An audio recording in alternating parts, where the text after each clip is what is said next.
শিকার করে ফিরছিলেন। হামজা রাদিয়াল্লাহু আনহু সিংহ শিকার করতে পারতেন। সিংহ শিকার, চারটাখানি কথা মনে করছে। এরপর তিনি যখন যাচ্ছিলেন তখন এই দাসী হামজা রাদিয়াল্লাহু আনহুকে বললেন যে আপনি যদি দেখতেন কিভাবে আপনার ভাতিজাকে আবু জেহেল অপমান করলো, তাকে গালিগালাজ করলো, তাকে আঘাত করলো, তাহলে আপনি স্থির থাকতে পারতেন না। হামজা রাদিয়াল্লাহু আনহু তখন বললেন, আওয়া ফাআলা হাযা, সে কি সত্যিই কাজ করেছে?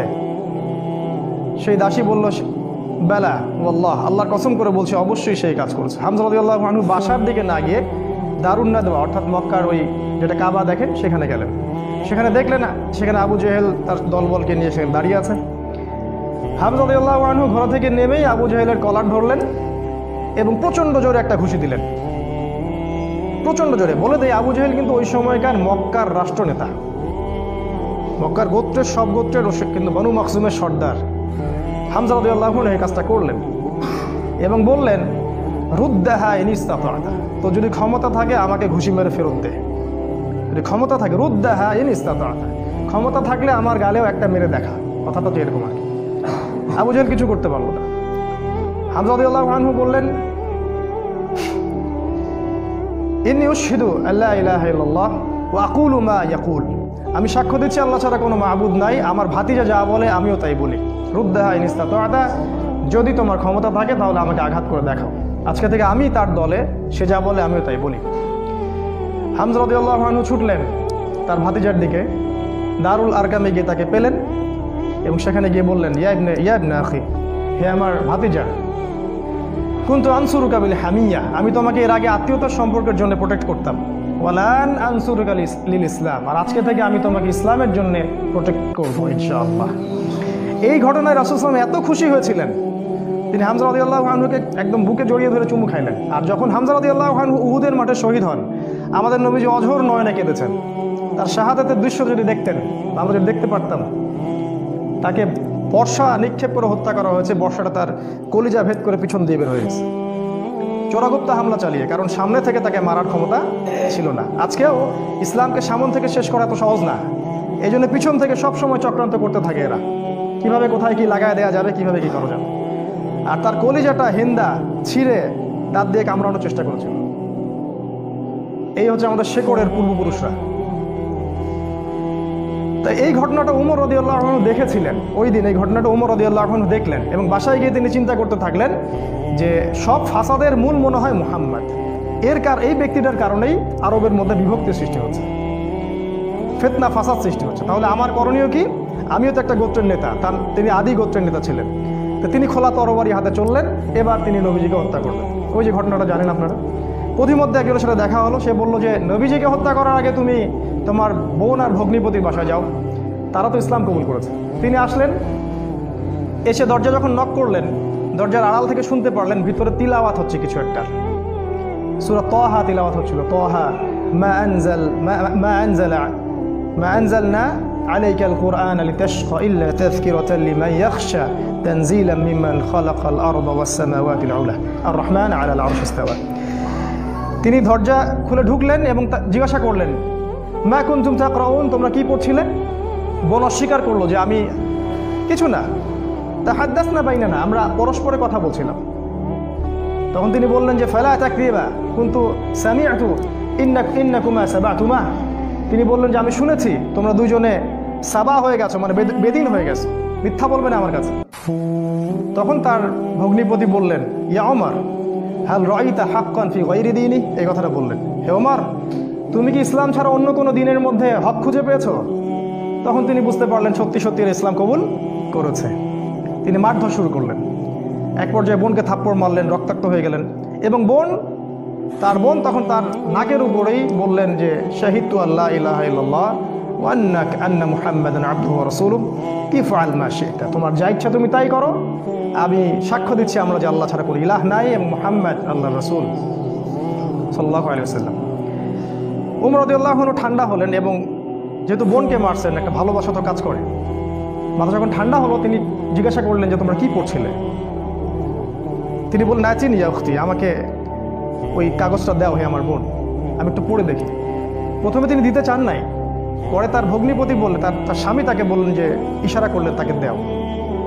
কারণ তারা জানতেন উমর রাদিয়াল্লাহু আনহু একজন স্বচ্ছ মনের মানুষ ছিলেন, মানে হয় হকের পক্ষে নাহলে বাতিলের পক্ষে, মন একদম ফ্রেশ, ভিতরে কোনো প্যাচ নাই, মানে আমাদের মতো না কিন্তু, মানে কিছু কিছু হকে আবার কিছু কিছু বাতিলে। দেখেন না, সুবিধা খোঁজে, আজকে যদি অনুকূল থাকে তাইলে প্রতিকূল থাকলে নাই, এই টাইপের ছিলেন, একদম স্ট্রেট ফরওয়ার্ড, যে আমি হয় এদিকে আছি না এদিকে। এবার ওমর রাদিয়াল্লাহু আনহু সেই ওই চিরকুটটা পড়া শুরু করলেন, সেখানে ওই সূরা তাহা লেখা ছিল। এবং বলে রাখি, ওই সময় আরবে মেবি, আমি একটু ভুল হতে পারি, 16 থেকে 17 জন পড়াশোনা করতে পারতেন, 16 থেকে 17 জন লেখাপড়া করতে পারতেন, বাকিরা লেখাপড়া করতে জানতেন না। ইভেন আমাদের নবী সাল্লাল্লাহু আলাইহি ওয়াসাল্লামও লিখতে পড়তে জানতেন না, ওমর রাদিয়াল্লাহু আনহু পড়তে জানতেন। তিনি পড়লেন এবং পড়ে বুঝতে পারলেন।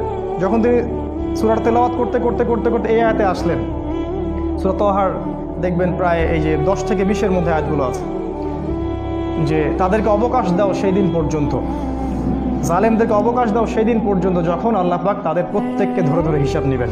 এই আয়াতগুলো যখন তিনি পড়তে লাগলেন, তখন তার হৃদয়টা গুলে, মানে আল্লাহর কালাম তো, তিনি বুঝতে পারছেন তিলাওয়াত, তিনি আর থাকতে পারলেন, স্থির থাকতে পারলেন না।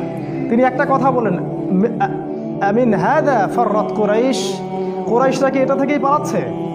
তার ইশারা করলেন যে কুরাইশরা এখান থেকেই পালাচ্ছে। তিনি চোখ দিয়ে দরদর করে পানি পড়তে লাগলো এবং তিনি বললেন, খুজুনি ইলা রাসূলিল্লাহি ওয়া আসহাবিহি, আমাকে আল্লাহর রাসূল এবং তার সাহাবীদের কাছে নিয়ে চলো। আযহাবু ইলাইহি ওয়া আসলিমু, আমি তার কাছে যাব এবং ইসলাম কবুল করব। তিনি চললেন দারুল আরকামের দিকে। সেখানে ছিলেন হামজা রাদিয়াল্লাহু আনহু, ওই যে কিছুদিন আগে ইসলাম কবুল করছেন। হামজা রাদিয়াল্লাহু আনহু একজনকে পাঠালেন, দরজায় দেখো কে নক করছে।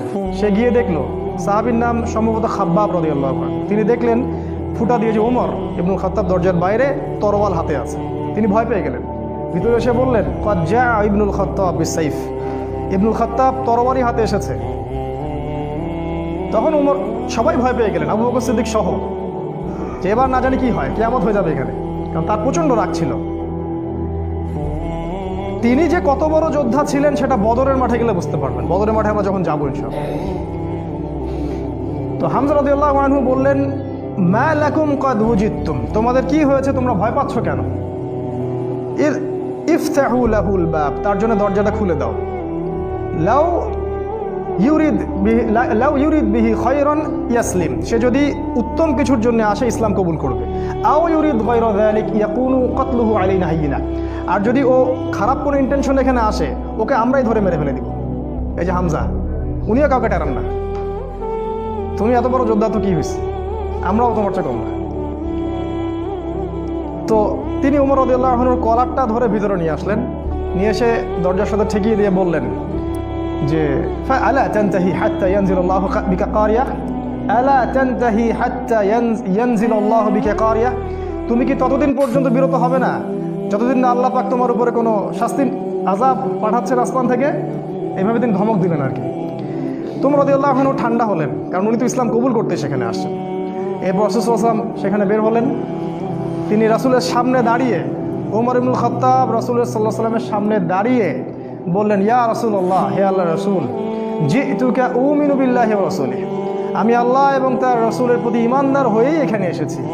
ওয়া বিমা জিতা বিহি মিন ইনদিল্লাহ, এবং আপনি আল্লাহর পক্ষ থেকে যে কিতাব নিয়ে আসছেন তার প্রতি ঈমানদার হয়েই আমি এখানে আসছি।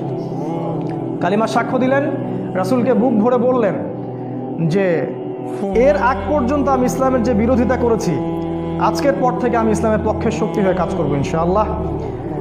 আর তোমরা ইসলাম আমার আগে কবুল করে যত নেকি কামাই করেছো, আজকে থেকে ইনশাআল্লাহ আমি তোমাদেরকে টক্কর দিব ইনশাআল্লাহ। তিনি ঘর থেকে বের হয়ে গেলেন, প্রথমে গেলেন আবু জেহেলের বাসায়। আবু জেহেলের বাসায় নক করে বললেন, হাল আলিমতা আন্নী ক্বাদ আসলামত, তুমি কি জানো যে আমি ইসলাম কবুল করেছি? বুকের পাঠা দেখছেন,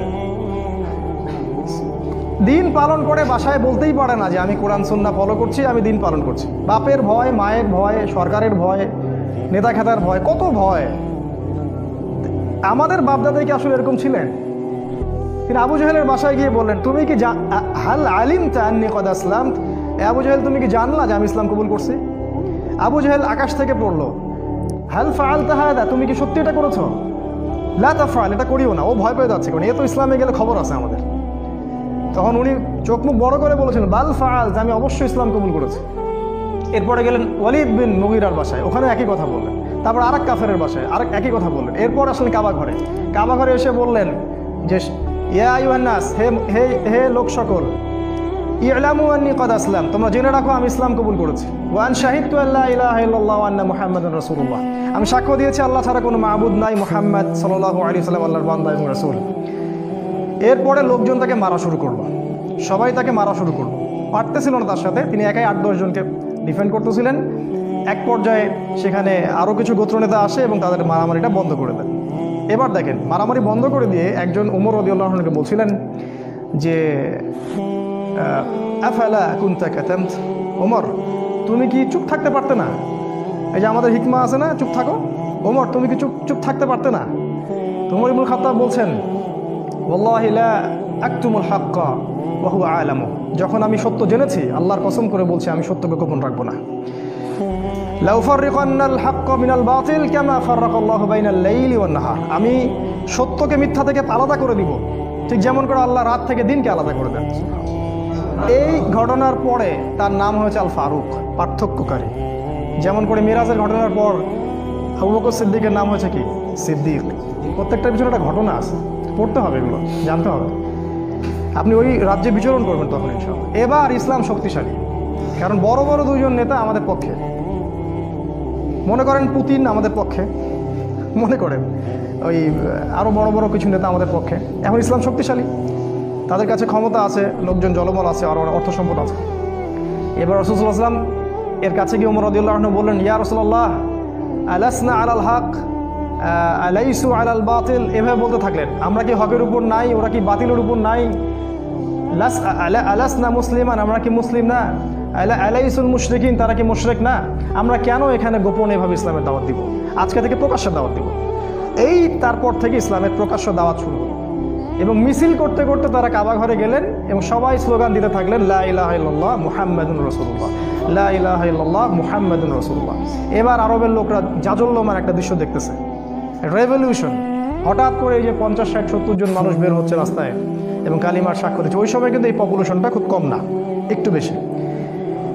এবার নির্যাতনের মাত্রা আরও বাড়তে থাকলো। আমাদের হাতে অল্প সময় আছে, আমি 5 মিনিটে শেষ করছি ইনশাল্লাহ।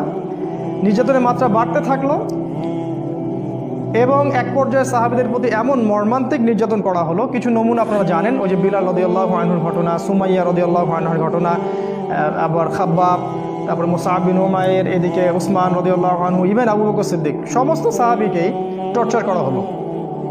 মানে ফিজিক্যাল, মেন্টাল, ইকোনমিক্যাল এমন কোনো টর্চার নাই যেটা করা হয়। এরপর রাসূল সাল্লাল্লাহু আলাইহি ওয়াসাল্লাম তাদেরকে বললেন আবিসিনিয়ায় তোমরা হিজরত করো, দিন কায়েম দেখেন। অনুকূল পরিবেশে এখন আমরা প্রকাশ্যে দাওয়াত দিচ্ছি, এখানে নির্যাতন হচ্ছে, ওখানে কিন্তু বোম ব্লাস্ট করছি না। আমরা বলছি যেখানে দিন পালনের সুযোগ আছে, অনুকূল পরিবেশ আছে, তোমরা সেখানে চলে যাও। সাহাবীরা চলে গেলেন ইথিওপিয়ায়, ওই যে আমি গতদিন খুতবায় বলেছিলাম, আবিসিনিয়ায়। ওখানে একজন বাদশা ছিলেন, সেই বাদশার নাম নাজাশি। সে ছিল একজন খ্রিস্টান নাসারা, একজন খ্রিস্টান আমাদেরকে আশ্রয় দিল। সব খ্রিস্টান এক না, সব খ্রিস্টান এই পশ্চিমা সভ্যতার মতো ওই ছেলে ছেলে বিয়েকে জায়েজ বলে না। এরা গডলেস পিপল, এই পৃথিবীর সবচেয়ে বড় জালেম এবং ফিরআউন এরা, এবং আবু জেহেলও বটে। এই বাদশা নাজাশি আমাদেরকে আশ্রয় দিলেন, আমরা রেফিউজি ছিলাম সেখানে, ওরা আমাদেরকে আশ্রয় দিল এবং আমরা সেখানে শান্তিপূর্ণ একটা পরিবেশে দিন পালন করতে থাকলাম। প্রথমে একবার হিজরত হলো, তারপর আরও একটা দল হিজরত করলো এবং কাফেররা বসে থাকেনি, তারাও সেখানে কূটনৈতিক তৎপরতা চালালো। আমর ইবনে আসকে সেখানে পাঠানো হয় এবং সেখানে মোনাজারা, বাহাস হয়। সেই বাহাসে জাফর রাদিয়াল্লাহু আনহু ওই বাদশার সামনে দাঁড়িয়ে সূরা মারিয়াম তেলাওয়াত করেছিলেন। আর ওই বাদশা কিন্তু ছিল নাসারা বা খ্রিস্টান। সূরা মারিয়ামের তেলাওয়াত শুনে সেই বাদশার চোখ দিয়ে ঝরঝর করে পানি পড়তে থাকে। তিনি বুঝতে পারলেন যে এটা আল্লাহর পক্ষ থেকে এসে। তিনি বলেছিলেন একটা কথা, এটা লোক সামলাতে পারছেন। তিনি বলেছেন যে ইন্নাহা লাহুদান ইয়াখরুজু মিন মিশকাতিন ওয়াহিদা মা আনজালাল্লাহু আলা ঈসা ইবনে মারইয়াম ইন্নাহা লাহুদা ইয়াখরুজু মিন মিশকাতিন ওয়াহিদা, এটা বলেছেন। এই বাদশা নাজাশি বলেছিলেন যে তুমি যে তেলাওয়াত করলে শুনে মনে হচ্ছে ঈসার কাছে যেটা এসেছিল এটা সেই একই আলোক বর্তিকা থেকে এসেছে। এ তো খ্রিস্টান, এ কি এদের মতো খ্রিস্টান? এরা কি এখান থেকে হেদায়েত নেবে না? সেই বাদশা নাজাশি মুসলিমদেরকে আশ্রয় দিলেন, সেখানে আমরা থাকলাম। এক পর্যায়ে এদিকে নির্যাতন আরও বাড়তে থাকলো। রাসূল সাল্লাল্লাহু আলাইহি ওয়াসাল্লাম এবং সাহাবীদেরকে 3 বছর বয়কট করা হলো। 3 বছর তারা ওই যে পাহাড়ের পাদদেশে ওটাকে বলা হয় শিয়ারে আবু তলেব, সেখানে 3 বছর গাছের ছাল পাতা খেয়ে দেখেছে। সামান্য ভাই কষ্ট করে একটা সেমিনারে আসতে পারেন না, দিন কায়েমের স্বপ্ন দেখেন, সামান্য 10টা টাকা খরচ করতে পারেন না, মাসে জ্ঞানও দিতে পারতেছেন না, সামান্য একটু সিরা পড়বেন সেটা পড়তে পারেন না, দিনের জন্য সামান্য একটু এফোর্ট দিবেন, জানমাল ব্যয় করবেন, কোন মুখ দিয়ে সাহাবীদের নাম উচ্চারণ করেন? 3 বছর শুধু গাছের ছাল পাতা খেয়ে দেখেছে। ওই সময় অনেক ত্রাণ আসতো, হামজা রাদিয়াল্লাহু আনহু ত্রাণ ফেরত দিতেন, ত্রাণের দরকার নাই, আল্লাহ রিজিক দিবেন। কি ইমান, কি জজবা! আমাদের বাপদাদা সবাই, আমাদের শেকড়, আমাদের গায়ে তাদেরই রক্ত আছে, কিন্তু কোনো না কোনোভাবে উপমহাদেশ ইসলাম তারা প্রচার করেছেন। যাই হোক, এবার এই বয়কটটা যখন উঠে যায়, তখন রাসূল সাল্লাল্লাহু আলাইহি ওয়াসাল্লাম তায়েফে হিজরত করলেন। সেখানকার ঘটনা আপনারা জানেন। সেখান থেকে তাকে মারধর করে বের করে দেওয়া হয়, তিনি আবার মক্কায় চলে আসেন। এবার মক্কায় তিনি যখন স্টে করলেন, নবুয়তের 10, 11 আর 12 এই 3টা বছর, শেষ করছি আমি, 10, 11, 12 এই 3টা বছরে মদিনার যে ইয়াসরিব থেকে প্রথমে 6 জন, তারপরে 12 জন, তারপরে 73 জন, পরপর 3 বছরে 3টা গ্রুপ আসলো। প্রথমে 6 জন, তার নেতৃত্বে ছিলেন আসাদ বিন জুরারা, তারপরের বছর 12 জন, তারপরের বছর 73 জন, আর 2 জন নারী, মোট 75 জন। এই 75 জন এসে রাসূলের কাছে বায়াত করলেন। বায়াত করে রাসূলকে বললেন যে আপনি মদিনায় হিজরত করেন। এবার রাসূল সাল্লাল্লাহু আলাইহি ওয়াসাল্লাম সাহাবীদেরকে নিয়ে মদিনায় হিজরত করলেন। আর মদিনায় হিজরত করার পরে সেখানে ইসলামিক স্টেট বা খিলাফা স্টেট কায়েম হলো। তারপরে দিন কিভাবে কায়েম হলো সেটা আমরা ইনশাআল্লাহ সালাতের পর শিখবো ইনশাআল্লাহ। জাযাকুম। আসসালামু আলাইকুম ওয়া রাহমাতুল্লাহ। বিসমিল্লাহি আউয়ালুহু ওয়া আখিরুহু আলহামদুলিল্লাহ। প্রশংসা সেই আল্লাহ পাকের জন্য, যিনি আমাদেরকে মাগরিবের সালাতের পর আবারও বসার তৌফিক দান করেছেন। সবাই বলি আলহামদুলিল্লাহ। হৃদয়ের অন্তঃস্থল থেকে দরুদ পাঠ করি আমাদের প্রিয় নবী মুহাম্মদ রাসূলুল্লাহ সাল্লাল্লাহু আলাইহি ওয়াসাল্লামের প্রতি। আল্লাহুম্মা সাল্লি আলা মুহাম্মদ, আল্লাহুম্মা বারিক আলা মুহাম্মদ। মাগরিবের সালাতের আগ পর্যন্ত আমরা যতটুকু আলোচনা করেছিলাম মদিনায় হিজরত পর্যন্ত। হিজরতের যে মূল ঘটনাটা, সেই ঘটনাটা হচ্ছে যে ইয়াসরিব বা মদিনা থেকে প্রথমে 6 জন যুবক মক্কায় আসেন হজের মৌসুমে। হজ কিন্তু তখনও ছিল, মানে এই হজ সিস্টেম না, বিকৃত হজের সিস্টেম। কারণ তারা দাবি করতো যে আমরা ইব্রাহিম আলাইহিস সালামের রিলিজিয়ন ফলো করি। মক্কার কুরাইশরা এটা দাবি করতো আমরা ইব্রাহিমী দিন ফলো করি, এই জন্য তারা হজও কিন্তু করতো। এখনও দেখবেন, এখনও যারা মুশরিক আকীদা লালন করে তারাও কিন্তু বছর বছর হজ উমরা ঠিকই করে। তো এটা নতুন কিছু না। তো এই হজের মৌসুমে ইয়াসরিব থেকে প্রথমে 6 জন যুবক এই মক্কায় আসে হজ করতে, যারা আগে শুনেছিল যে শেষ জামানায় একজন নবী আসবেন। এই যে শেষ জামানা সম্পর্কে সচেতনতা, এটা নতুন কিছু না, এটা সবাই করেছে আগে যুগে যুগে। ইহুদিরা খুঁজে খুঁজে বেড়াতো যে কবে নবী বের হবে, আমরা কবে তার কাছে বায়াত নিব। যখন দেখলো নবী ইসমাইল আলাইহিস সালামের বংশ থেকে আসছে, তখন তারা আর সেখান থেকে বায়াত নিল না, উদ্ধত অহংকার করলো। অথচ আমরা কিন্তু ওদের কার্ডের নির্যাতন কিন্তু ব্যাপক হচ্ছিল। বয়কট করেছে 3 বছর, তার পরের বছর খাদিজা রাদিয়াল্লাহু আনহা মারা যান, একই বছর চাচা আবু তলেবও মারা যান, মাত্র 3 দিনের ব্যবধানে সম্ভবত। এবং এতে করে নির্যাতন আরও বেড়ে যায়, ওখানে থাকা আমাদের জন্য কষ্টকর হয়ে যায়। তখন নবীজি চাচ্ছিলেন হিজরত করার জন্যেই, আল্লাহ পাকের আদেশের অপেক্ষা করছিলেন। এই জন্য প্রথমে তিনি আবিসিনিয়ায় পাঠিয়েছেন সাহাবীদেরকে, তারপর নিজে গিয়েছেন তায়েফে। আপনারা জানেন তায়েফ থেকে তাকে রক্তাক্ত হয়ে ফিরে আসতে হয়। তায়েফবাসী ইসলাম কবুল করেনি। সেখানে 3 জন ভাই ছিল, আব্দে ইয়ালাইল, আব্দে মাসউদ আর হাবিব বিন আমর। এরা নবীজিকে পাথর নিক্ষেপ করে মাথা ফাটিয়ে দিয়েছিল, ছোট ছোট ছেলেপেলেদেরকে লেলিয়ে দিয়েছিল, যারা নবীজিকে রক্তাক্ত করেছিল। আমাদের নবীজি তাদের জন্য বদদোয়া করেননি, বরং দোয়া করেছিলেন যে আমি আশা করি আল্লাহ পাক এর পরবর্তী জেনারেশন থেকে এমন কাউকে বের করবেন যারা আল্লাহর একত্ববাদে বিশ্বাস করবেন। একটা তথ্য দিয়ে রেখে আপনাদেরকে, আবু হুরায়রা রাদিয়াল্লাহু আনহু কিন্তু ওই তায়েফবাসীরই সন্তান। যদি নবীজি ওই দিন বদদোয়া করতেন, তাহলে আমরা আজকে আবু হুরায়রা রাদিয়াল্লাহু আনহুকে পেতাম না। তার কাছে কিন্তু আসমান, এই যে আপনার পাহাড় পর্বতে ফেরেশতাকে পাঠানো হয়েছে। পাহাড় পর্বতে ফেরেশতা থাকে, এই কথা আমাদের গডলেস ওয়ার্ল্ড বিশ্বাস করবে না, এডুকেশন সিস্টেম, সেকুলার কনসেপ্ট আর বিশ্বাস করবে না। তো আমরা ওদেরকে বলি তোমরা গেট লস্ট, তোমরা এখানে দূর হবে। পাহাড় পর্বতে ফেরেশতা যখন এসেছিলেন, বলেছিলেন আল্লাহ পাক আপনার সাথে তায়েফবাসী যা করেছে আল্লাহ পাক দেখেছেন, আপনি যদি চান 2 পাহাড়কে পিষে একদম তায়েফকে শেষ করে দিব। নবীজি বললেন আমি চাই, আল্লাহ পাক ওদেরকে হেদায়েত দান করুন। তো যাই হোক, এরপরে নবীজি হিজরতের অপেক্ষা করছিলেন, এই সময় এই ঘটনাটা ঘটে। 6 জন ইয়াসরিবের যুবক আসেন, তারা ইসলাম কবুল করেন। তারপর তাদেরকে আবার নবীজি পাঠিয়ে দেন, মদিনায় পাঠিয়ে দেন, বলেন তোমরা ওখানে দাওয়াতি কাজ করতে থাকো।